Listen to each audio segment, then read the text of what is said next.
أشرقت نفسي بنور من فؤادي حينما رددت يا رب العباد. In this video, I'm going to be explaining short vowels in the Arabic language. Unlike English, in English we have 5 vowels: A, E, I, O, U.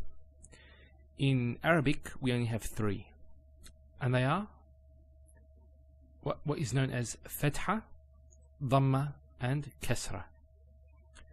So let's first of all just understand how they're written. So in front of us we have the letter fa, and when we add vowels in Arabic, it's different to English. We don't add them after the letter. We add it on top of the letter. So fatha will be written as follows. It's written with a line on top, like that. Al-dhamma will be as follows. It's like a small wow. And we have the kasra, which is like a fatha but on the bottom. So let's assume that this is the line where we write. The fatha would be on top of the letter, dhamma would be on top as well, and kasra would be on the bottom. So fatha, dhamma, kasra. So that's just the terminology, and inshallah we'll find out how they're actually pronounced.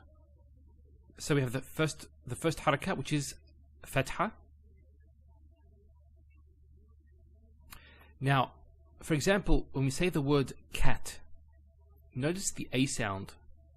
It's a sound. Cat. That's the same sound of a fatha. Now, we have here, I've transliterated cat into Arabic. So we have the kaf here, so it makes the same sound, the k sound.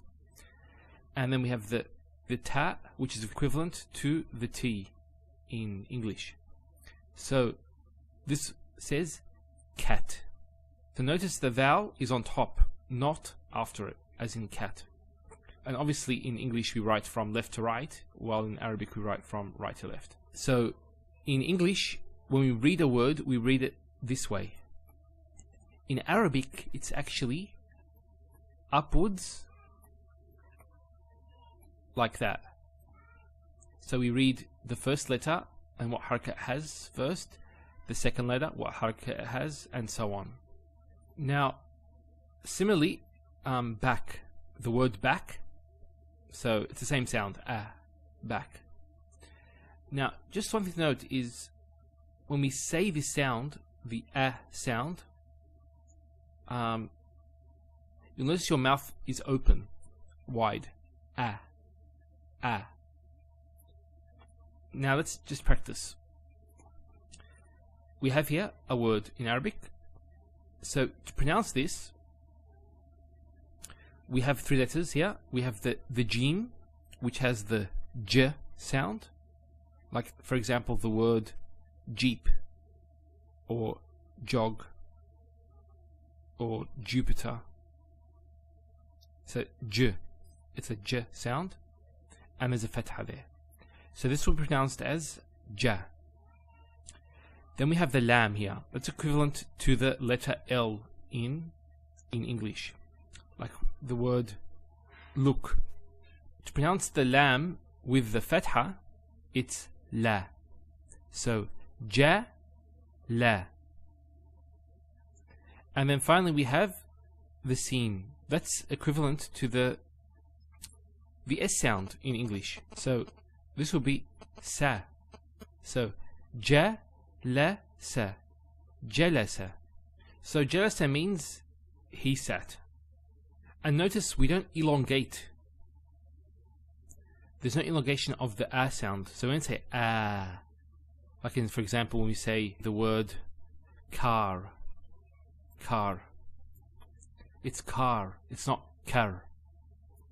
So this will be one syllable. That's another syllable. and that's another syllable. So there's 3 syllables: ja, la, sa. Now here, when we say car, there's an elongation. That's written differently, and we'll explain that later on, inshallah. Just to note, it's a quick sound. So just ja, la, sa, jalasa. Not jalasa or jalasa. No, jalasa. There's no elongation. Okay, we've reached the dhamma now. So it's a small letter vowel. What letter does a dhamma make? It's like the word book. Although there's 2 letters, both of the there's 2 O's. Although there's 2 letters here, it's pronounced like a dhamma. Unlike, for example, the word choose. So when we say choose, there's an elongation there. We say choose, choose. We don't say choose. It's not choose. It's not choose.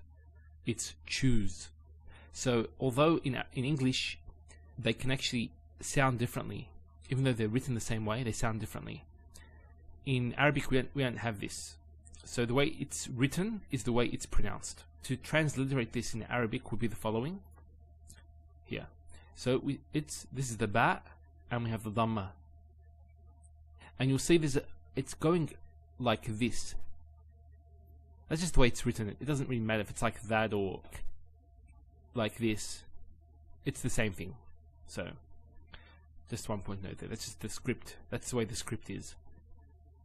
So that's a ba with a dhamma. Notice when I say dhamma, it's very important. Some people actually they don't say it with a dad. They say it with a dal. So they say dhamma. It's not dhamma. It's dhamma.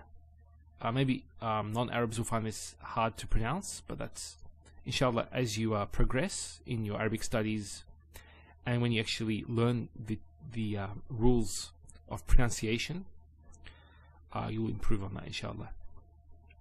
We have here the ba with a dhamma, followed by the kaf, which is the K sound. So here it's pronounced as book. This letter alone with the dhamma would be bu, bu. So book. Similarly, we have the word in English put. It's put. So there's a u sound. That represents the sound that a dhamma makes. Put. Now I didn't transliterate that put because actually there's no p sound in classical Arabic. Those in Iraq, for example, they actually use the p sound, but actually it's not in the original in classical Arabic. So usually when you pronounce something with a p, it's represented by the ba. Usually. Now let's just practice this. We have a word composed of 3 letters. Both the first 2 letters are actually with a dhamma. There's a sin. So we have, if we break this up, there's a sin with a dhamma. Then there's a ba with a dhamma, and there's the lam. So to pronounce this has a S sound. So su, bu, and this is the lam, like the letter L. So subul, subul. Now I'm not pronouncing deliberately. I'm deliberately not pronouncing the last haraka on this letter, because when we start going to Arabic grammar, we'll find out that this actually changes. It's the same word. It will be the same word, but the last letter, the haraka or the vowel on the last letter will change depending on the word's function in the sentence. Subul means paths.